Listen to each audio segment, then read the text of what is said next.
morning to you. You are an early bird, aren't you, this Friday, August 21st. I'm Madeline Carter. And hey, we are starting out with our weather on the 10s like we always do. And we are so excited to hopefully see a cool down this weekend. Hey, Taylor, is that going to be happening?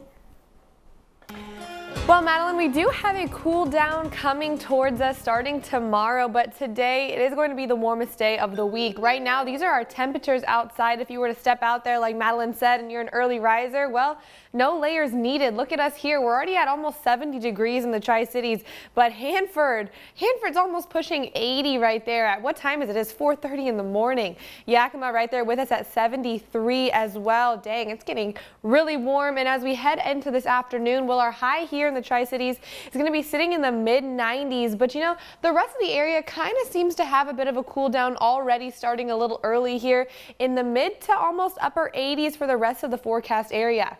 Now I have your 7-day forecast and that cool down coming up in just a few minutes. Madeline. Breaking now.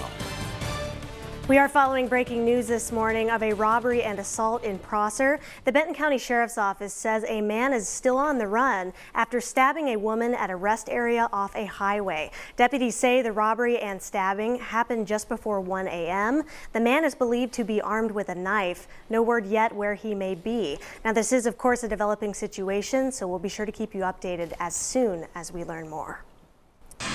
In fire mode this morning, major wildfires have spread throughout Washington, Oregon, and California this week alone. Right now, crews are fighting fires in north central Washington state, where thousands of acres of forest land have already burned. And in Oregon, the Mosier Creek fire is right now it's about 65% contained. It's burned more than 900 acres near the Columbia River Gorge. Other fires have popped up across eastern Oregon, burning forest land after recent storms. Now in Northern California, lightning sparked wildfires collectively known as the LNU Lightning Complex Fire. And so far, that one's burned over 131,000 acres and it's destroyed 105 structures. These wildfires, which are burning in Sonoma, Napa, and Solano counties, are still 0% contained. Authorities now say that 4 people have died. And also in Northern California, the CZU Lightning Complex Fire, that one started on Monday, and it's burned more than 48,000 acres. Level 2 evacuations are still in place for the Badger Lake fire near Cheney, Washington. That fire has burned almost 250 acres, but it is 74% contained, and fire crews hope to reach 100% containment by this weekend. Firefighters did share this image here on your screen. Well, they say that you'll likely see smoke out in the area if you're around there the next few days from inside the fire lines. Now, on the road to reopening, Washington Governor Jay Inslee has announced a new round of changes in Washington state. Starting August 24th, that's Monday, I believe, bowling leagues, museums, and farms will be able to get back up and running again. For counties that are in phase 2, bowling leagues can start again if they follow a long list of cleaning and safety requirements. Also, regular bowling alleys still aren't allowed to open just yet. Museums will also be allowed to open in phase 2 at 25% capacity, and phase 3 will increase the capacity to 50%. Finally, U-Pick farms will be allowed to open in phase 2, and of course that will be with social distancing and limited indoor activities. Well, these statewide changes come with some good news here in the Tri-Cities. COVID-19 case numbers in Benton and Franklin counties are going down. On Thursday, the Benton-Franklin Health District reported a more than 50% drop in cases during the past month. The health district believes that the decrease is linked to more people wearing masks in public and more access as well to COVID-19 testing. Just look at that curve. It is going down. We got to keep it up, though.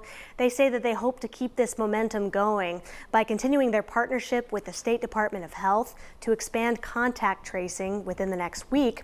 Now, if this downward trend continues, health leaders say that schools in both counties, Benton and Franklin, they could return to in-person classes sometime in the fall. As we continue to be able to practice what we need to do to keep our community safe, I think we can continue. I know we will begin to see more activities opening up, more businesses opening up, and our schools being able to open up. The health district says Labor Day could make things a bit more complicated here. They do say that holiday weekends, as we've seen in the past, they often lead to a spike in cases. Now, that being said, the health district asks that you be extra diligent that weekend about social distancing and wearing masks so that we don't lose all of our progress. When it comes to the mask mandate we have in Washington, Governor Inslee says that there's new evidence that it is working. That kind of goes along with that last story as well. But one local police department is now clarifying their decision to enforce it. If you remember, earlier this week, we told you that Pullman Police had announced that they were going to enforce the state's safety orders. And that was based on this press release here on your screen from their website. Now you can see highlighted, it says that police will be enforcing the following.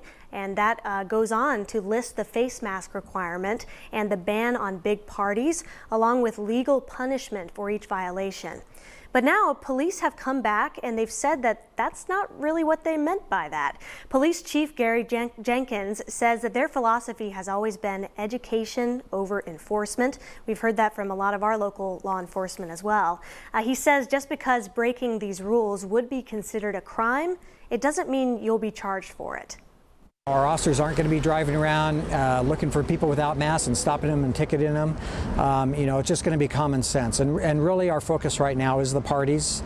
With other violations, we'll probably continue to educate and warn. But our real concern is that the proliferation of these parties is really going to present a health risk to the community. Jenkins says that with students coming back to WSU soon, officers will be reporting major violations involving students to the WSU Center for Community Standards. The school could then decide to take further action. In a crime tracker alert, a man is in custody after a fatal shooting in Wapato. Yakima County Sheriff's deputies say the shooting happened on Wednesday around 3 in the morning. That was at a house in this location, the 700 block of West 7th Street. When deputies got there, they found a 27-year-old man dead inside that home. They also found a 22-year-old man with a gunshot wound. Paramedics took him to the hospital. Deputies say that the suspect in custody is another man who lived in the home. This is an ongoing investigation.